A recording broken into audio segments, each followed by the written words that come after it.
Assalamualaikum warahmatullahi wabarakatuh. Alhamdulillahi rabbil alamin, wabihi nasta'in ala umurid dunya waddin. Summa salatu wassalam ala khairi man ba'athahu Allah rahmatan lil alamin, sayyidil anbiya'i wal mursalin, Rasulillah Muhammad sallallahu alaihi wasallam wa ala alihi wa ashabihi ajma'in. Allahumma 'allimna ma yanfa'una wanfa'na bima 'allamtana wa zidna ilma innaka antal alimul hakim. Bapak-bapak, ibu-ibu, saudara-saudari, kaum muslimin dan muslimat, jamaah fardu subuh di Masjid Baitus Salihin yang dirahmati Allah. Bersyukur kita kepada Allah seraya mengucapkan alhamdulillah, salawat berangkaikan salam kita hadiahkan kepada Rasulullah. Allahumma salli wa sallim wa barik alaih. Jamaah rahimakumullah, di pagi hari ini kita akan membersamai hadis ke-20 dari kumpulan hadis-hadis dalam kitab Al-Arba'un An-Nawawiyah. Bunyi hadisnya, an Abi Mas'ud Uqbah bin Amr al-Ansari al-Badri radhiyallahu an qala Rasulullah sallallahu alaihi wasallam, inna mimma adraka an-nas min kalamin nubuwatil ula idza lam tastahi fasna' ma syi'ta, rawahul Bukhari. Diriwayatkan dari Abu Mas'ud Uqbah bin Amr al-Ansari al-Badri, ia berkata, Rasulullah bersabda, sesungguhnya sebahagian yang masih diingat dari ajaran para nabi terdahulu adalah, jika engkau tidak malu, silahkan berbuatlah sesukamu. Hadis riwayat Al-Bukhari, di mana hadis ini juga ditakhrijkan oleh Imam Abu Dawud dalam sunannya dan Imam Ibnu Majah dalam sunannya. Jamaah rahimakumullah, hadis ini menggambarkan kepada kita salah satu akhlak dan nilai yang sangat utama dalam Islam yang punya keterkaitan erat dengan keimanan. Itulah rasa malu. Al-haya minal iman, kata Rasulullah. Memiliki rasa malu yang mampu mencegah kita dari berbuat apa yang tak pantas, melakukan apa yang dilarang. Itu adalah bagian dari tanda keimanan yang ada dalam hati. Makanya dikatakan, setidaknya ada 3 hal yang membuat seseorang itu tercegah dari melakukan dosa dan perbuatan kejahatan. Pertama apa? Biasa orang tidak mengerjakan kejahatan karena pertama takut dihukum. Ya. Makanya setiap ada pelanggaran selalu disiapkan sanksi. Siapa yang melakukan ini hukumannya sekian. Rasa takut untuk dihukum, untuk mendapatkan sanksi, itu mencegah kita dari melakukan dosa.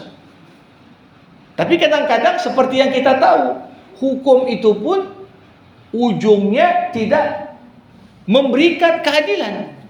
Kalau yang lemah dia melakukan kejahatan, cepat-cepat dihukum. Kalau yang kuat, yang kaya, yang punya kedudukan dan strata sosial yang tinggi, seperti terkesan diabaikan.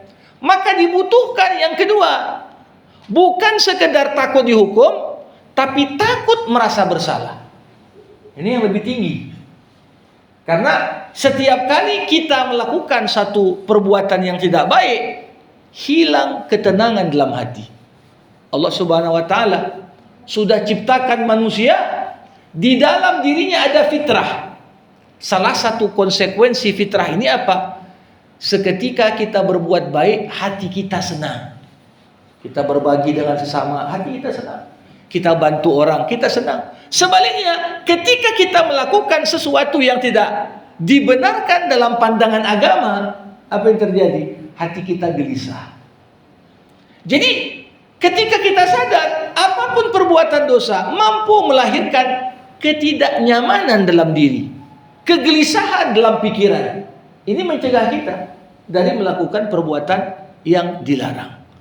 Tapi para hadirin rahimakumullah, ada masanya kadangkala ketika seorang udah terbiasa dengan perbuatan yang tidak baik, bahkan selalu setelah melakukan perbuatan tak baik pun sedikit pun tak ada penyesalan.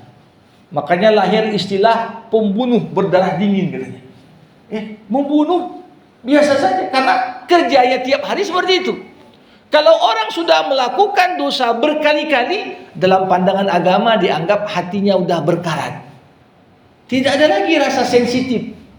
Melakukan perbuatan dosa, kemudian dia sedih dan takut, hilang. Maka disinilah dibutuhkan yang ketiga. Bukan hanya takut dihukum, takut bersalah, tapi benteng terakhir adalah seorang hendaknya punya rasa malu. Rasa malu kepada Allah, malu pada diri sendiri, malu kepada orang lain. Ini salah satu hal yang tentunya menjadi penghalang kita dari melakukan sesuatu yang dilarang. Coba bayangkan, ada pelanggaran-pelanggaran yang sifatnya tidak ada hukum tertulis di situ. Tidak ada, misalnya larangan untuk melakukan hal-hal tertentu. Apalagi kalau suatu masyarakat sudah rusak, kadang-kadang norma-norma etika itu sudah mulai hilang. Orang berjalan tak tutup aurat, nggak ada aturan tertulis wajib tutup aurat, tidak ada. Nah, ini apa yang membuat seorang tetap memberikan batasan antara dirinya dengan norma-norma dan nilai-nilai tersebut?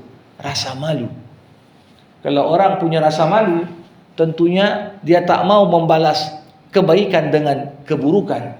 Kalau orang punya rasa malu, tak mungkin dia melakukan perbuatan walaupun tidak ada larangan, tapi dalam hati kecilnya, tak pantas aku berbuat seperti ini, tak pantas dan tak layak aku melakukan sesuatu yang masuk kategori menggambarkan hilangnya rasa malu.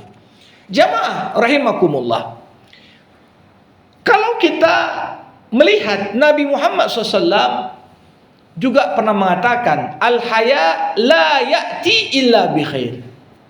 Rasa malu itu tidak akan mendatangkan kecuali kebaikan. Malu korupsi, malu menipu, malu mengoplos bensin, malu ini dan itu. Tapi ketika rasa malu ini hilang, bahkan perbuatan-perbuatan yang kalau kita lihat banyak tak ada aturannya, kita manfaatkan itu. Maka dari itu, bagaimana digambarkan oleh Imam An-Nawawi, semua aturan hukum Islam berputar pada hadis ini. Semua aturan hukum Islam, perintah sholat, perintah puasa, perintah berzakat, perintah haji, semuanya berporos pada hadis ini. Kenapa? Seakan-akan Nabi mengatakan, kalau kau nggak punya malu, ya silakan gak usah sholat. Kalau kau nggak malu, silakan makan di tempat umum di saat orang-orang puasa. Kalau kau nggak punya malu, silakan uang banyak tak pernah berzakat. Kalau kau nggak punya malu, silakan walaupun engkau sudah sampai pada tahapan istita'ah, tapi tak juga engkau pergi haji. Nah, di sini tentunya satu poin penting di sini. Para ulama menggambarkan kata-kata idza lam tastahyi fasna ma syi'ta. Kalau kau tak punya malu, silakan kau buat apa yang kau inginkan. Di sini tentunya ada 3 makna yang tercakup pada hadis ini. Pertama, kita bisa pahami perkataan Nabi ini sebagai sebuah ancaman dari Rasulullah. Seakan-akan Nabi ngancam. Apa kata Nabi? Kalau kau tak punya malu, lakukan sesukamu. Tapi ingat, Allah pasti akan memberikan balasan yang pedih untukmu. Ini makna hadis yang pertama. Kita pahami kata-kata kalau tak malu buat sesukamu. Maknanya adalah ancaman dari Rasulullah. Kalau Rasulullah sudah mengancam, berarti ancaman itu juga merupakan ancaman dari Allah Subhanahu wa taala. Dan kita tahu Allah kalau mengancam tak mungkin Allah ingkar dari ancamannya. Innallaha la yukhliful mi'ad. Allah tak akan pernah ingkar janjinya. Allah juga tidak akan pernah meninggalkan apa yang disampaikannya. Sebagaimana kalau Allah berjanji yang baik-baik Allah akan penuhi, maka bagian dari keadilan Allah apa yang Allah ancamkan dari hal-hal buruk, kalau kita lakukan maka keadilan Allah menuntut hukuman itu pasti akan turun. Ini makna pertama. Kalau kau tak malu, silahkan buat. Maknanya apa? Rasul mengancam kita dengan hadis ini. Ada makna yang kedua. Dipahami oleh sebagian ulama, maksud hadis ini apa? Bukan ancaman, tapi pemberitahuan. Seakan-akan Rasulullah Muhammad SAW mengatakan, siapa yang tak punya lagi rasa malu, maka ia akan melakukan apapun. Ya, seorang pejabat tak punya malu, pasti dia korupsi. Seorang pemimpin tak punya rasa malu, pasti dia menghalalkan segala cara demi tercapai tujuannya. Seorang orang tua yang tak punya rasa malu, dia akan terlantarkan anaknya. Seorang suami tak punya malu, maka dia akan tentunya melakukan apa-apa yang di dalamnya pengkhianatan terhadap ikatan perkawinan. Seorang istri yang tak punya malu, maka kadang-kadang dia pun pergi dengan lelaki lain, ya, dalam hubungan yang tak pantas tanpa sepengetahuan suaminya. Ini semua menggambarkan malu itu adalah benteng. Kalau benteng ini sudah jebol, maka maknanya apa? Semua perbuatan buruk mungkin akan dilakukan. Pemberitahuan dari Rasulullah, malu sebagai benteng terakhir. Kalau benteng ini sudah jebol, maka tidak ada satupun yang lain yang dapat mencegah kita dari berbuat yang tidak dibenarkan. Tapi ada makna yang ketiga. Tapi makna ini agak sedikit jauh dan banyak dikritik oleh ulama-ulama yang lain ketika Rasulullah dipahami hadisnya, idza lam tastahyi fasna ma syi'ta. Maksudnya apa? Maksudnya adalah ibahah, dibolehkan. Seakan-akan Nabi mengatakan, jika kalian tak malu melakukan satu perbuatan yang dilarang dalam agama, maka lakukan. Tentunya kita tahu sesuatu yang tak dibolehkan, ya tak boleh dikerjakan. Jadi di sini, tapi kalau sesuatu itu tidak dilarang dalam pandangan agama, silakan kerjakan. Sesuatu yang tak dilarang boleh untuk dikerjakan. Tapi sesuatu yang dilarang, maka dilarang untuk dikerjakan. Jadi kalau kita melihat, para hadirin rahimakumullah, hadis ini menurut mayoritas ulama maksudnya bukan sekedar pemberitahuan atau dibolehkan, tapi makna yang paling kuat adalah ini bentuk ancaman dari Rasulullah. Seakan-akan Nabi ngancam, kalau kau buat suka hatimu, silahkan, buatlah. Tapi Allah akan menghukummu. Allah akan mempermalukanmu. Allah akan buka kedokmu ketika engkau tak punya lagi rasa malu. Jamaah rahimakumullah, para ulama membahas malu yang ada pada diri kita, dari mana sumbernya. Jadi secara umum para ulama membagi malu ini ke dalam dua kelompok. Ada malu yang merupakan sifat bawaan lahir. Sifat bawaan lahir. Jadi manusia lahir membawa sifat malu. Dan rasa malu yang ada dari malu bawaan lahir ini tentunya menjadi jalan membawa kita kepada akhlak yang mulia.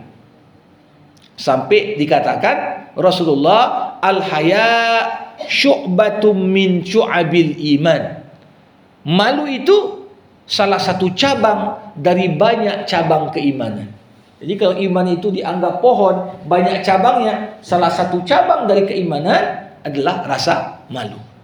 Malu yang seperti ini baik tentunya. Sampai Nabi dikatakan Rasulullah sallallahu alaihi wasallam lebih pemalu daripada seorang gadis dalam pingitan.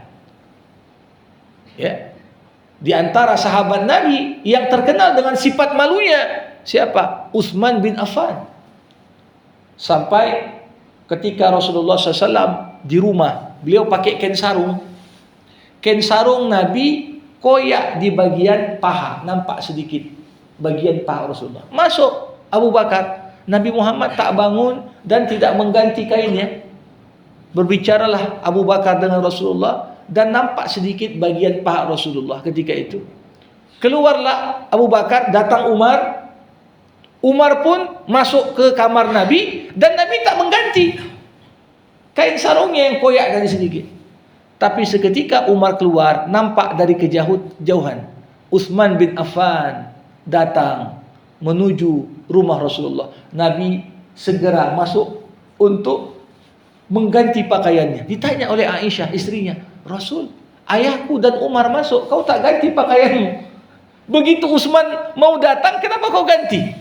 Rasulullah ketika itu mengatakan, ala astahi min rajulin yastahi minhul malaikah. Bagaimana aku tak malu pada seorang yang malaikat pun malu kepadanya.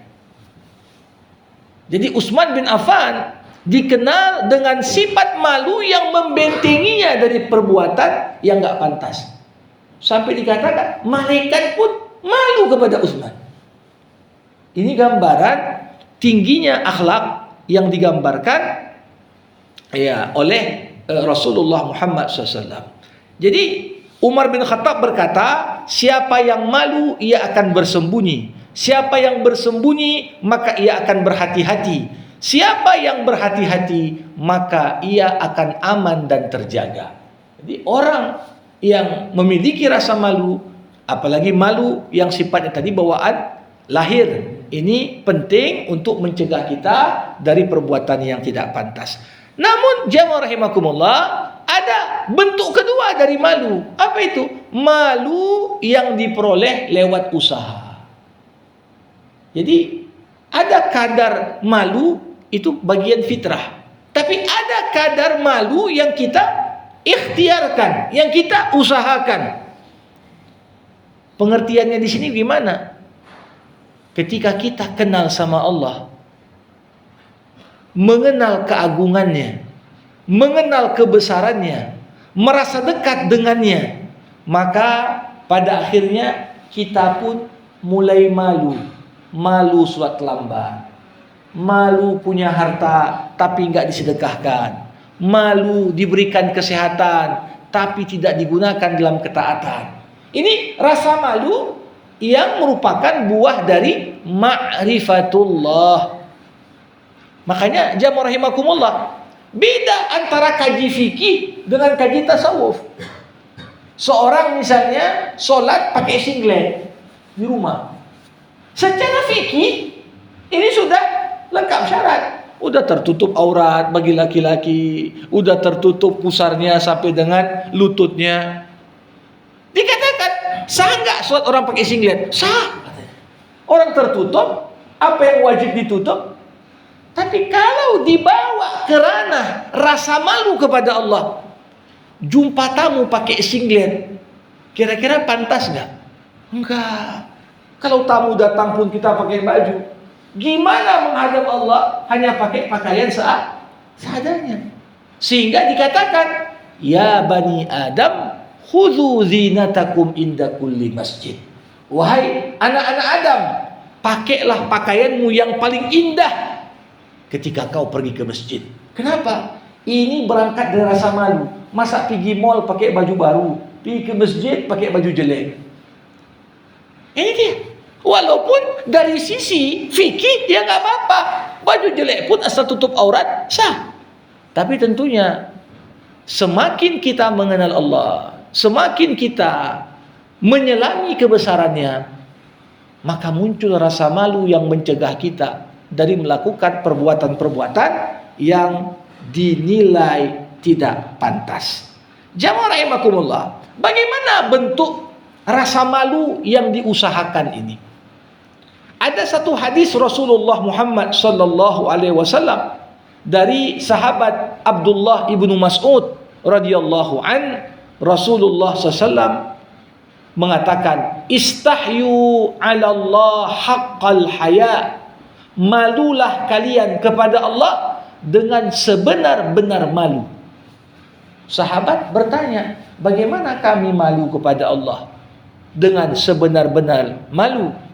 Dijawab oleh Rasulullah, man istahyal, ya, man istahya 'ala Allah haqqal haya an tahfazar ra'sa wa ma wa'a wal batna wa ma hawa wa an tadhkural mauta wal bala wa man fa'ala dzalika faqad istahya 'ala Allah haqqal haya. Cara kita malu kepada Allah gimana? Pertama, kau jaga kepalamu dan apa isinya. Pengertiannya apa? Seharusnya kita malu kalau pikiran kita melalang buana pada hal-hal yang gak pantas tentang Allah. Di zaman jahiliyah dulu, banyak orang tua nguburkan anak hidup-hidup.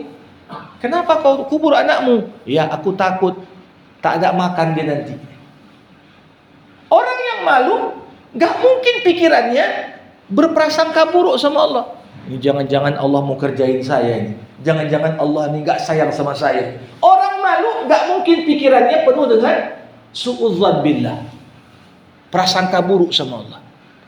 Tapi selalu kita berpikir Allah Maha Pengasih, Allah Maha Penyayang. Selama aku tak buat pelanggaran, pasti Allah akan menyayangiku. Jangan biarkan pikiran kita ini ya takut dalam pengertian seakan-akan gak ada Allah yang mengatur alam semesta. Nah, ini yang pertama. Malu kepada Allah, jaga pikiran. Jangan sampai pikiran ini melalang buana sampai kita jatuh kepada su'udzan billah. Yang kedua, wal batna wa ma hawa. Jagalah perutmu dan apa yang engkau isikan. Orang yang malu kepada Allah, malu kenyang tapi dari sumber yang haram. Untuk apa pakai baju cantik? Dari mana? Dari korupsi. Nauzubillah. Untuk apa kenyang, makan mewah, flexing sana, flexing sini, tapi esensinya dari mana kau dapat? Uang hasil tipu orang. Nauzubillah. Jadi malu kita menggunakan pakaian, menggunakan makanan yang tampak mewah, dipertontonkan kemewahan ke orang, tapi sumbernya dari hal yang tidak benar. Orang yang malu, jangankan dia makan, menampilkan dia dengan barang-barang itu, ketika dia tahu sumbernya nggak betul, dia tidak mau untuk dipertontonkan kepada orang. Ini tanda masih ada rasa malu sama Allah. Wa antadhkural mauta wal bala. Yang ketiga, tanda malu itu apa? Seorang itu senantiasa ingat, seenak apapun hidupnya di dunia, sepanjang apapun kehidupannya, tetap akan berakhir dengan kematian. Ketika seorang ingat mati, nanti jasadnya terurai dengan tanah, dia ingat itu. Seganteng apapun dia ketika hidup, secantik apapun dia tatkala masih bernyawa, begitu nanti sudah dikuburkan, tak ada lagi yang cantik, tak ada lagi yang ganteng, semuanya sudah terurai dengan tanah, tinggal tulang. Ketika seorang senantiasa ingat mati, itu bagian dari malu kepada Allah dengan sebenar-benar malu. Jadi ini makna yang sangat positif, jamaah rahimakumullah, ketika kita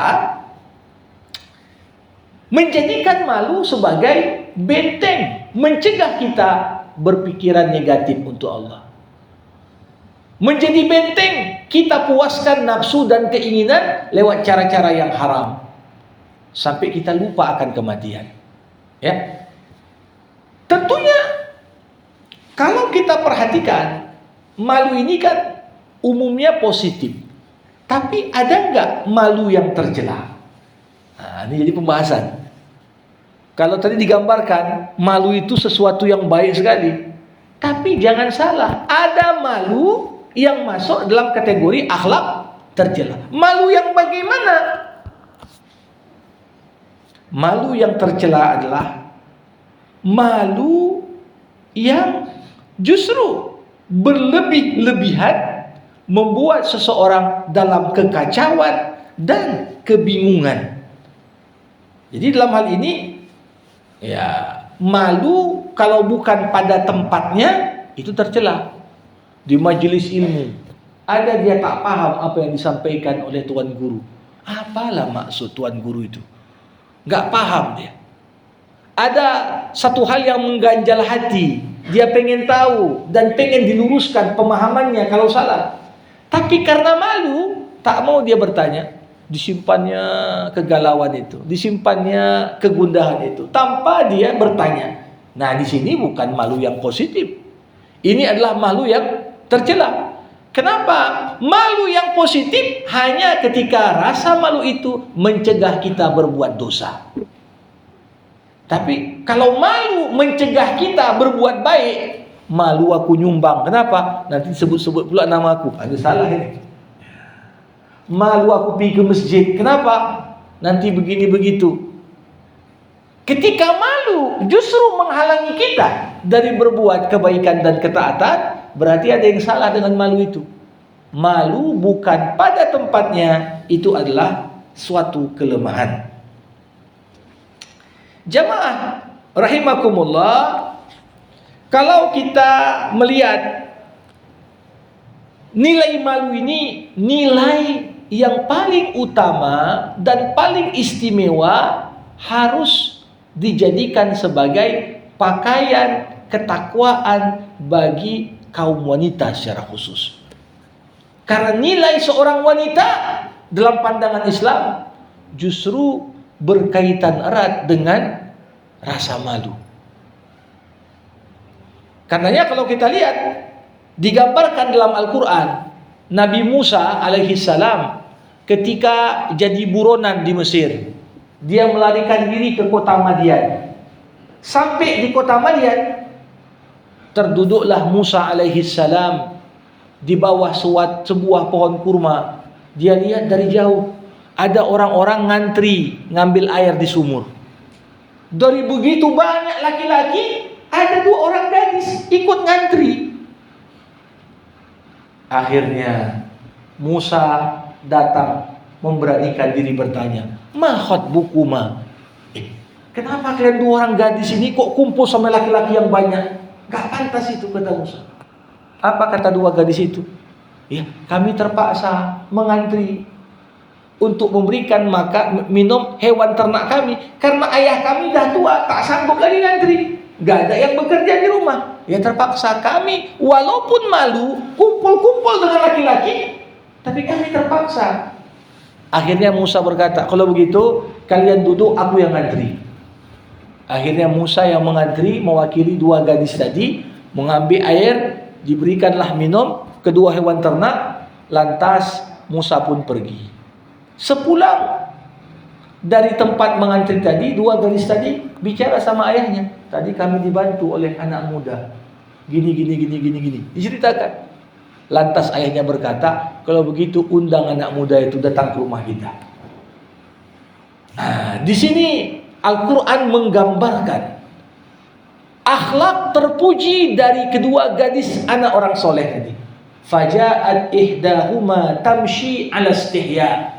Datanglah salah satu dari kedua gadis tadi menjumpai Musa dengan penuh rasa malu. Apa katanya? Ayah kami mengundangmu untuk makan malam. Datanglah Musa. Dia nilai gadis tadi betul-betul berkarakter, betul-betul berbudi. Kenapa? Tahu dia mana batasan pergaulan laki-laki dan perempuan. Tahu dia bagaimana berinteraksi dengan orang yang belum dikenal. Sampai di rumah, ditengok oleh ayah kedua gadis itu. akhlak Musa, kekuatan fisiknya, keluasan ilmunya. Lantas si ayah pun langsung menawarkan, aku ingin menikahkanmu dengan salah satu dari anak gadisku ini. Jadi bagaimana salah satu pertimbangan seorang pria ya, yang ingin sosok wanita yang bisa menjadi istri yang soleha? Salah satunya apa? Dilihat sifat malu ada nggak? Jadi jangan pula seorang wanita seperti dalam kompetisi. Ini banyak perempuan tak malu, kalau aku malu-malu tak dapat jodoh katanya. Kalau orang berpikir seperti itu, ini hilang bagian terindah dari akhlak kaum wanita.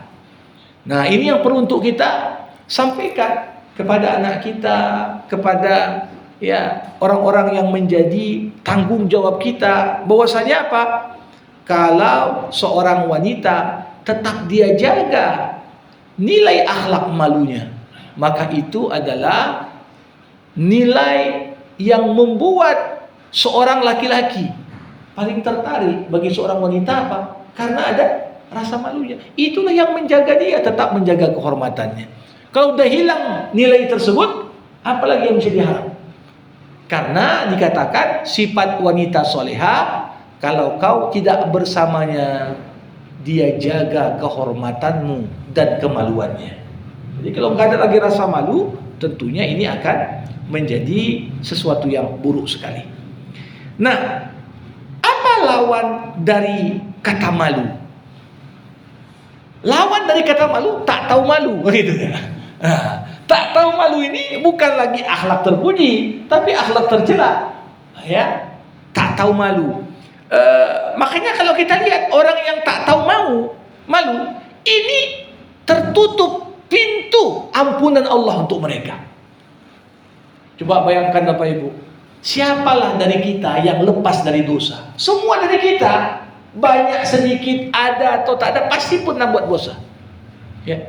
Kullu ummati mu'afa illal mujahirun, kata Rasulullah.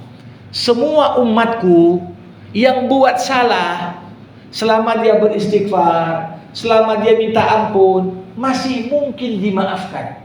Kecuali, kata Rasulullah, al-mujahirun. Siapa al-mujahirun? Orang yang buat dosa tanpa punya rasa malu. Pengertian gak punya rasa malu apa? Dosanya itu justru dibangga-banggakannya. Siap mabuk, diposting gambar mabuk. Seakan-akan aku keren karena mabuk. Na'udzubillah, ada yang bahkan setelah melakukan hubungan terlarang zina, divideokan. Na'udzubillah, disuruh orang tonton. Na'udzubillah. Ini sudah sampai pada tingkatan bukan lagi nggak malu, tapi betul-betul tak punya malu. Dan ini adalah satu keburukan yang sangat akut, ya. Kalau kita katakan bagaimana seorang itu berani melakukan maksiat dengan terang-terangan. Dikatakan, wahai hambaku, kalian berbuat dosa di malam hari, kata Allah, aku tutupi kalian.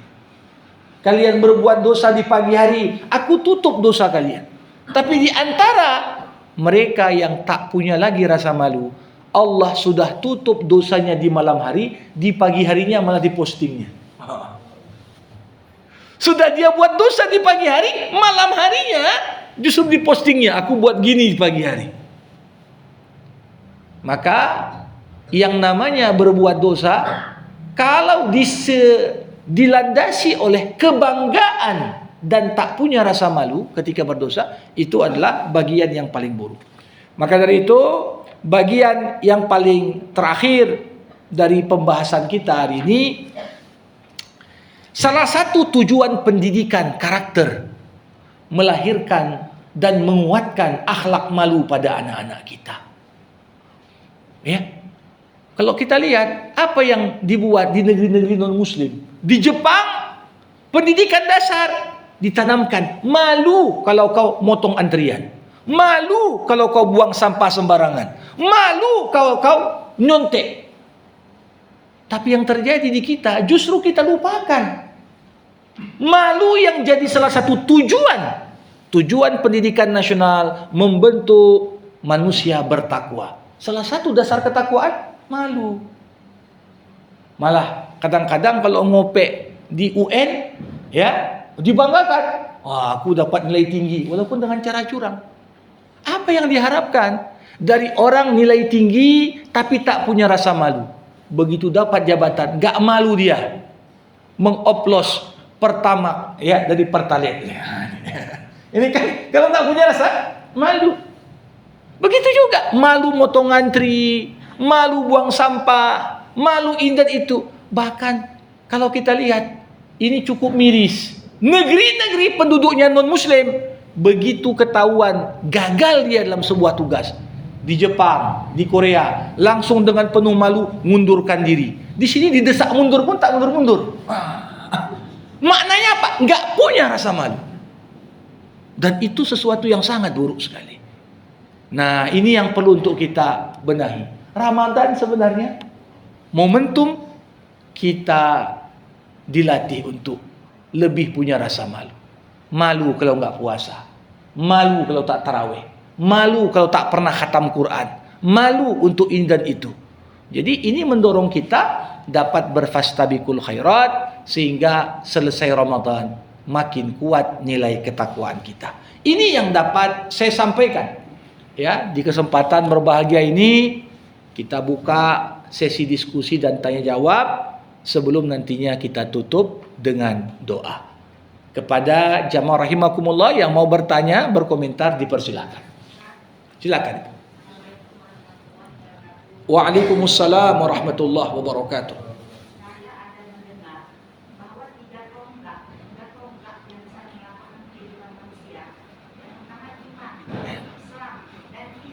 Ya. Ya.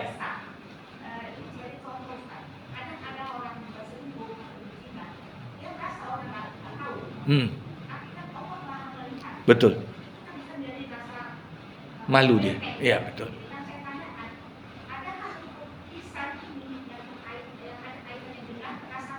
Ya. Baik. Ya, tepat sekali. Pilar kita beragama itu 3. Iman. Iman ini aspek yang tak nampak. Karena iman berkaitan semua dengan amalan hati.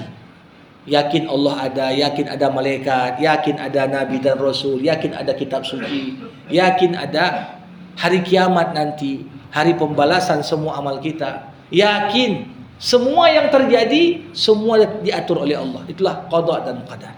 Yang kedua, pilar keislaman. Islam ni amalan-amalan zahir, syahadat, solat, zakat, puasa, haji, semuanya bisa dilihat. Tapi ihsan berkaitan antara hubungan hamba dengan Allah. Anta'budallah ka'annaka tara, fa in lam takun tara, fa innahu yarak. Kau menyembah Allah seakan-akan Allah melihatmu. Kalaupun kau tak bisa lihat Allah, yakinilah Allah melihatmu. Nah, jadi yakinilah Allah melihatmu. Kita semua ini tidak bisa lepas dari CCTV Allah. Dalam pengertian apa? Malu berangkat dari apa? Malu yang pertama, malu kita sama Allah. Malu kita pada diri sendiri, malu kita pada orang lain. Ya, kadang-kadang kalau cuman malunya sama orang lain, begitu orang lain nggak lihat, berani dia buat jahat. Ya, sama seperti anekdot itu, orang naik motor, dia langgar lampu merah. Rupanya begitu lewat, diprit sama Pak polisi. Kok langgar? Nggak nampak kalau lampu merah. Nampak Pak, cuman nggak nampak Bapak tadi. Jadi artinya apa? Takut ketika ada yang nengok. Ini hanya malu pada manusia. Tapi malu pada diri sendiri penting juga. Pengertian apa? Ataquluna ma'alallah apa? Lima taquluna ma la taf'alun. Kenapa kau bilang yang kau sendiri enggak buat? Ini kan kita yang mengukur. Aku ngomong A, tapi sudah enggak aku buat. Tapi yang paling penting adalah malu sama Allah. Malu sama Allah ini, ya itulah ihsan tadi. Apapun yang kita buat, Allah pasti lihat kau. Dan makna muraqabatullah, keterawasan oleh Allah, itu kita dapatkan di bulan Ramadan. Mau wuduk dia, kalau telan sedikit air pun tak ada yang tahunya nih. Tapi Allah kan maha tahu. Kalau memang niatnya mau nelan sedikit, Allah tahu. Dan hati kecil kita pun berkata, kau jangan nipu sama Allah. Allah tahu apa yang kau buat. Nah, itu dia saya katakan keterkaitan antara haya, malu dengan ihsan. Nah, demikian. Ya, silakan. Waalaikumsalam warahmatullahi. Jadi tentang menutupi malu atau aib. Ya. Kadang-kadang manusia itu berbeda pikirannya.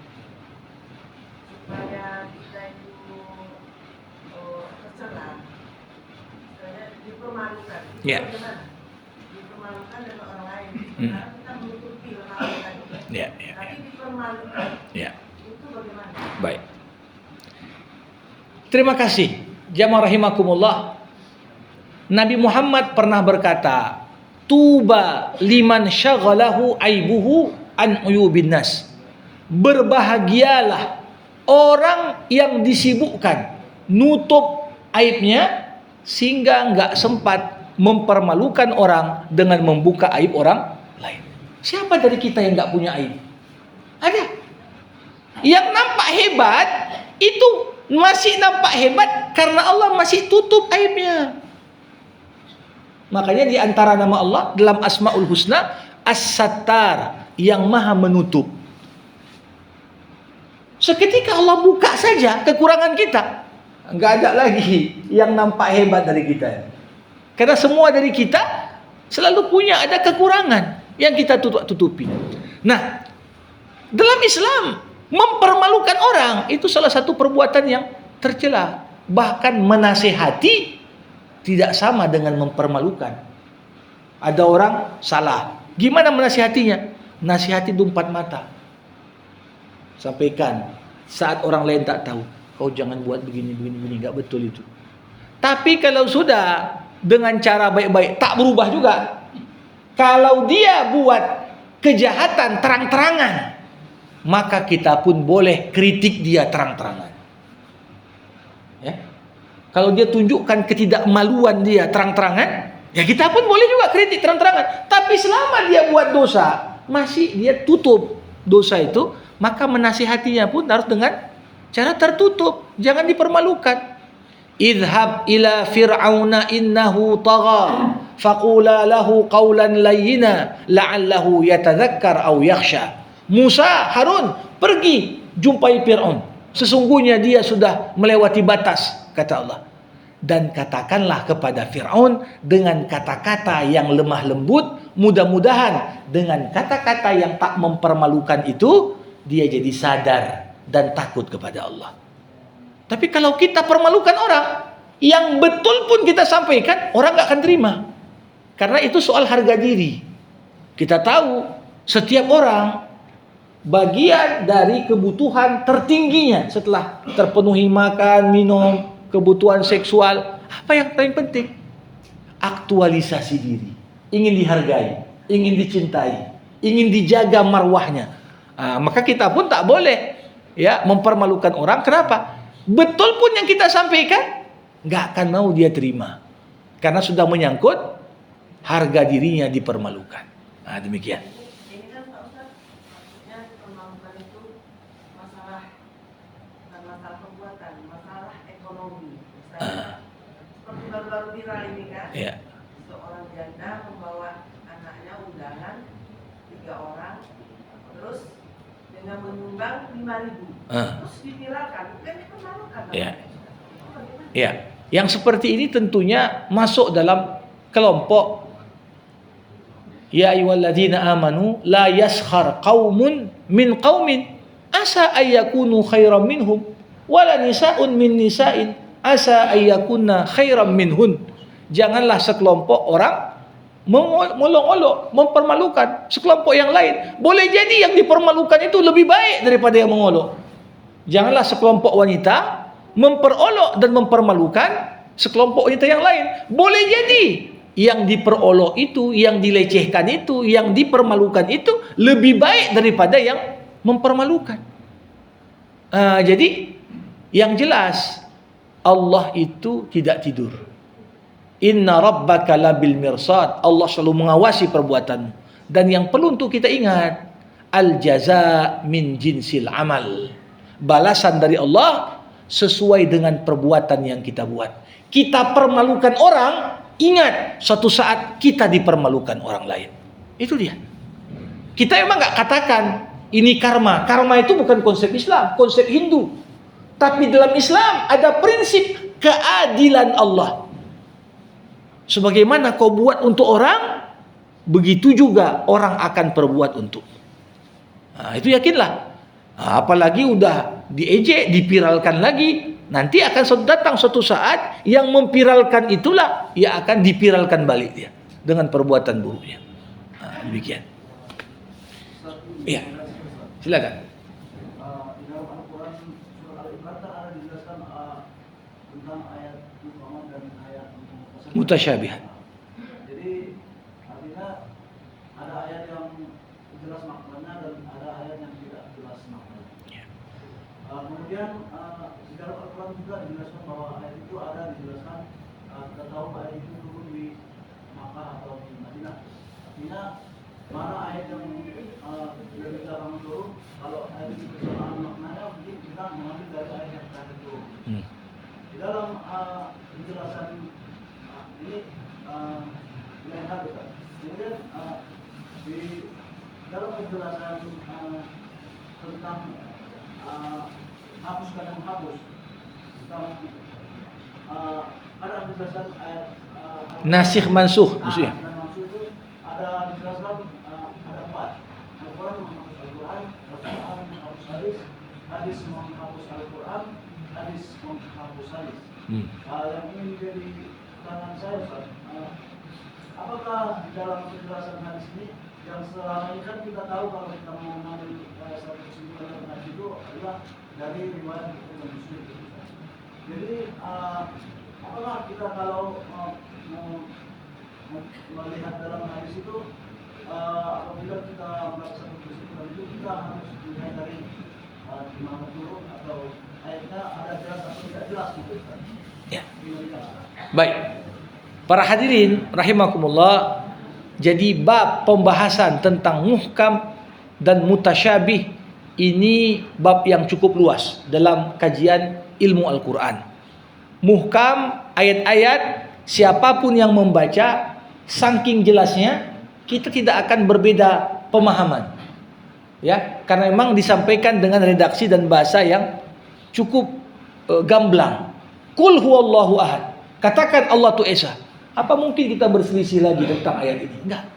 Tapi ada ayat-ayat yang berbeda level kemampuan kita membaca, berbeda pula level makna yang kita dapat.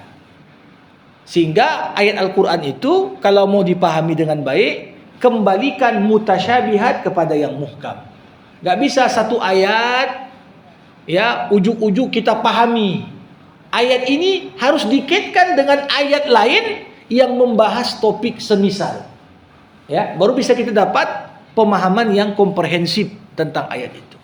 Nah, selain muhkam mutasyabih, ada lagi nasikh dan mansukh tadi. Ya, karena Quran ini turunnya kan bertahap. Turunnya bertahap. Enggak turun sekaligus. Diterima Nabi bertahap.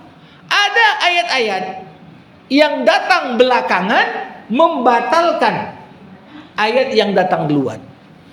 Nah, dulu misalnya minum khamar di awalnya boleh asal nggak banyak-banyak. Nah, ya.